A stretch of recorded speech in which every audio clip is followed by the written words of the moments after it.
কেমন আছেন সবাই? আশা করি ভালো আছেন। আজকে বুধবার 19 ফেব্রুয়ারি 2025। প্রথম আলো নিয়ে হাজির হয়েছি। আমাদের বাংলা লিটারেচারের একটা ব্যাচ চলছে, আপনারা চাইলে ভর্তি হতে পারবেন। ডিটেলস আমাদের ভিডিও ডেসক্রিপশনে পেয়ে যাবেন। আর যেহেতু আমাদের সবারই পরীক্ষা, অনেকের প্রিলিক আরও রিটেন, সো আমরা শুধু পরীক্ষা আসে এমন কিছু পত্রিকার কন্টেন্ট নিয়ে আলোচনা করব। দেখেন, হেডলাইনটা হচ্ছে আপনার ছাত্রদের এবং বৈষম্য বৃদ্ধি, ছাত্রদের সংঘর্ষে শতাধিক আহত। খুব দ্রুতই হচ্ছে দলে সবাই বিরক্ত হয়ে যাচ্ছে। যাই হোক, দেখেন, পানির হিস্যা পেতে জাতিসংঘের জোরালো দাবি জানাতে হবে। তিস্তা নিয়ে তারেক রহমান বলেছে, জাগো বাহে তিস্তা বাঁচায়। তিস্তা নিয়ে হচ্ছে মোটামুটি অনেক ভালো কিছু কাজ হচ্ছে অনেক বছর পর। 45 বিসিএস রিটেনে হচ্ছে অলরেডি তিস্তা মহাপরিকল্পনা নিয়ে কোশ্চেন আসছে, এবং এই পানি সম্পর্কিত কিছু না কিছু 46-এও আমরা পাচ্ছি বা 47-এ আসবে।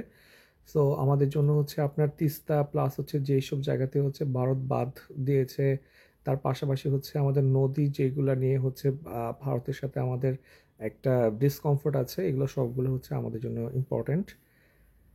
ওকে, প্রথম পেজে পরীক্ষা আসার মতো আর তেমন কিছু নাই। দ্বিতীয় পেজে দেখি আমরা, মার্চ থেকে কুনমিংয়ে চিকিৎসা নিতে পারবে বাংলাদেশের রোগীরা। দেখেন, চীনের রাষ্ট্রদূতের প্রত্যাশা, চীনের কুনমিং প্রদেশের সেরা 3টি হাসপাতালকে বাংলাদেশের রোগীদের জন্য চিকিৎসা সেবার জন্য বেছে নেওয়া হয়েছে। চিকিৎসার ধরন, ভিসা প্রক্রিয়া সহজীকরণ, দোভাষী নির্বাচন সহ সামগ্রিক চিকিৎসা সেবার প্রক্রিয়া নিশ্চিত করতে দুই দেশের সংশ্লিষ্ট ব্যক্তিরা কাজ করছেন। এটা হলে খুব ভালো হবে, কারণ সব ইন্ডিয়ামুখী হয় দুটা কারণে। প্রথমত হচ্ছে আপনার ইন্ডিয়ার কলকাতায় হচ্ছে বাংলা, বা ইন্ডিয়ার সবখানে মোটামুটি বাংলাটা হচ্ছে আপনার প্রচলিত আছে। সো আমাদের বাংলাদেশিদের হচ্ছে ভাষা সমস্যাটা হচ্ছে এখানে সলভ হয়ে যায়। প্লাস হচ্ছে আপনার ওদের যে ফিজিক্যাল স্ট্রাকচার বা দেখতে আমাদের মোটামুটি বাঙালিদের মতো, সো আমাদের একটা কমফোর্ট কাজ করে, সেটা হয়তো চীনের ক্ষেত্রে কম কাজ করবে আর কি। সো এই ব্যাপারগুলো কিন্তু মোটামুটি আপনার কনসিডারেশনে নেওয়া হয়েছে, যে দোভাষী নিয়োগ দেওয়া হচ্ছে। তার মানে হচ্ছে আপনি বাংলা ভাষায় কথা বলবেন, তারা ট্রান্সলেট করে দিবে। সো আশা করতেছি যে বাংলাদেশের জন্য ভালো হবে আর কি ব্যাপারটা। সো চিকিৎসার জন্য এখন ইন্ডিয়ার চেয়ে আপনি চীনের দিকেও আপনি অগ্রসর হতে পারবেন।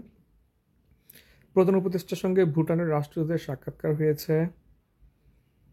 3 নম্বর পেজে দেখি আমরা, সংবিধান অনুযায়ী কাজ করার নির্দেশ দিয়েছে আইন উপদেষ্টা। 24-এর সাহস পররাষ্ট্রনীতির বড় উপাদান হতে পারে, এটা আমাদের জন্য গুরুত্বপূর্ণ। কারণ হচ্ছে বিশেষ রিটেনে আপনার পররাষ্ট্রনীতির উপরে 20 মার্কস, অন্তত 20 মার্কস পাওয়া যায়। এছাড়া ভাইবা প্লিতেও আসে, যেহেতু আমাদের সংবিধানে আপনার পররাষ্ট্রনীতি অনুচ্ছেদ 25 আছে, এটা গুরুত্বপূর্ণ আমাদের জন্য। যাক, দেখেন, সাবেক রাষ্ট্রদূত হুমায়ুন কবির বলেছেন, বাংলাদেশের তরুণ প্রজন্ম 24-এর ইতিহাস সৃষ্টি করেছে।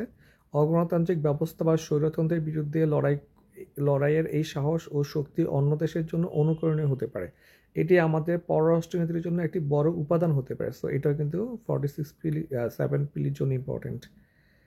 এছাড়া দেখি আমরা, আলোচনার অংশ নিয়ে জাতীয় নাগরিক কমিটির মুখ্য সংগঠক সার্জিস বলেছেন, আমাদের দৃষ্টি আর 3 দেশের মধ্যে সীমাবদ্ধ নাই। মানে ভারত, চীন এবং যুক্তরাষ্ট্রের সীমাবদ্ধ নাই, রাশিয়া, জাপান, মধ্যপ্রাচ্য ও জিব্রাল্টার প্রণালী হয়ে পানামা খালের দুপাশে আমেরিকা পর্যন্ত আমাদের দৃষ্টি রাখতে হবে। যাই হোক, আমরা পরে পেয়ে যাচ্ছি। দেখেন, ওই যে তিস্তার যে ইস্যুটা ছিল, যে আসাদুল হাবিব বলেন, বহমান তিস্তার মাঝখানে দাঁড়িয়েছি, কোনো পানি নাই, তিস্তা মরুভূমি হয়ে গেছে। আমরা তিস্তা পানিতে নেমে বিশ্ববাসীকে দেখাতে চাই আসলে তিস্তায় কোনো পানি নেই, আমরা তিস্তার পানির ন্যায্য হিস্সা চাই।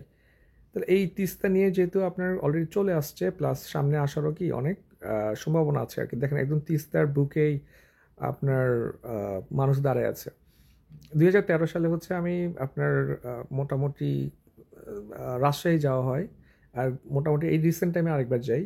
তো যেখানে আমি মোটামুটি যেখানে বসে পদ্মা নদীতে পা ভিজাইছিলাম, এখন সেখান থেকে আপনার 3 থেকে 4 কিলোমিটার দূরে চলে গেছে নদী, অর্থাৎ শুকায় গেছে। আমাদের প্রতিটা নদী কিন্তু আপনার শুকিয়ে যাচ্ছে, এটা কিন্তু আমাদের ইকোনমির জন্য ভালো না। যাক, 1947 থেকে 52, 21-এর হয়ে ওঠা, এটা পড়বেন সবাই। আমি বড় আর্টিকেলগুলো হচ্ছে স্কিপ করতেছি। যদি এবার 71 থেকে কম আসে প্রশ্ন পরিবর্তিত সময়, সেক্ষেত্রে কিন্তু 52 বা এই টাইপের ইস্যুগুলো হচ্ছে ইম্পর্টেন্ট। তাছাড়া হচ্ছে আর ভাষা নিয়ে ইম্পর্টেন্ট, কারণ বিএনপি হচ্ছে ভাষা নিয়ে ফোকাস করে আগাচ্ছে আর কি। পাসপোর্টের জন্য পুলিশ ভেরিফিকেশন বাতিল করে পরিপত্র জারি করা হয়েছে। এখন পাসপোর্টের জন্য কোনো ভেরিফিকেশনের প্রয়োজন হবে না। সো যাদের পাসপোর্ট নেই বানায় ফেলতে পারেন, এইটা আমাদের জন্য ইম্পর্টেন্ট না। দেখেন, অর্থ ও বাণিজ্য, সামিট দেখেন, সামিট হচ্ছে আপনার 107 কোটি টাকা লভ্যাংশ বিতরণ করেছে। আপনার এটা কিন্তু প্রায় 10% নগদ লভ্যাংশ দিবে সামিট পাওয়ার। সো এই ওদের শেয়ারগুলো স্বাভাবিকভাবে হচ্ছে আপনার মোটামুটি ভালোই দাঁড়াচ্ছে আর কি। ইপিএস মানে হচ্ছে আর্নিং পার শেয়ার, ইপিএসটা পরীক্ষা আসতে পারে। ইপিএস মানে আর্নিং পার শেয়ার, আর্নিং পার শেয়ার হচ্ছে 3 টাকা 13 পয়সা, আগের বছরে জাস্ট 2 টাকা 7 পয়সা আর কি। দেখেন গ্যাস সংকটে সুতার ব্যবসা ভারতে চলে যাচ্ছে। গত বছর ভারত থেকে $270 কোটি সুতো এসেছে। এই জিনিসটা খুব মজার। দেখেন আমাদের হচ্ছে সুতো উৎপাদনে আমরা স্বয়ংসম্পূর্ণ, কিন্তু গ্যাস এবং গ্যাস সংকটের জন্য হচ্ছে আমাদের বস্ত্রকল চলে না, অর্ধেক চলে না। এখানে একটা মজার ব্যাপার, ধরুন আমরা হচ্ছে প্রায় $46 বিলিয়ন যদি হচ্ছে আপনার এক্সপোর্ট করি, আপনার আপনার প্রায় 43 থেকে 83 to 86% এক্সপোর্ট ইনকামের 86% নিয়ে 86% আসে হচ্ছে আপনার গার্মেন্টস প্রোডাক্ট থেকে। এই গার্মেন্টস প্রোডাক্টের সবচেয়ে স্যাড ব্যাপার হচ্ছে মেটেরিয়ালগুলো কিন্তু আবার ইম্পোর্ট করি। অর্থাৎ আমরা যদি 100 টাকা আপনার গার্মেন্টস প্রোডাক্ট সেল করে আমরা প্রফিট করি, তার দেখা যায় হচ্ছে লার্জ একটা স্কেল বা অ্যামাউন্ট চলে যায় হচ্ছে মেটেরিয়াল ইম্পোর্ট করতে। রেস্ট কিন্তু আমাদের হাতে খুবই কম থাকে, যেটা হচ্ছে ভিয়েতনামের সুবিধা। ভিয়েতনাম কিন্তু হচ্ছে নিজেরাই মেটেরিয়ালগুলো প্রডিউস করে। সো ভিয়েতনাম যদি 100 টাকা হচ্ছে আপনার এক্সপোর্ট করে, ওর 80-90 টাকায় হচ্ছে ওর দেশে রয়ে যায়। আর আমরা যদি 100 টাকা হচ্ছে এক্সপোর্ট করি, আমাদের মানে মেটেরিয়াল কিনে বাদটা দিয়ে সব মিলে আমাদের থাকতেছে 10 থেকে 20%, যেটা কিন্তু খুবই কম। এই জন্য ভিয়েতনাম কম এক্সপোর্ট করলে ওদের প্রফিটের পরিমাণ আমাদের চেয়ে অনেক বেশি, এটা একটু আপনারা খেয়াল রাখবেন আর কি। এছাড়া দেখেন ইউক্রেনের যুদ্ধবন্ধে উচ্চ পর্যায়ের প্রতিনিধি দল আপনার হচ্ছে গঠনের মতৈক্য, এবং হচ্ছে আজকে হচ্ছে আপনার সৌদি আরবে একটা মিটিং হয়েছে। এবং সবচেয়ে আপনার মজার ব্যাপার হচ্ছে যে ট্রাম্প বলেছে যে এই যুদ্ধের সবচেয়ে বড় ব্লেম টেকার হচ্ছে ইউক্রেন। মানে ইউক্রেনকে হচ্ছে উনি এই যুদ্ধে ব্লেম দিচ্ছে যে ইউক্রেন কেন এটা জড়াইছে।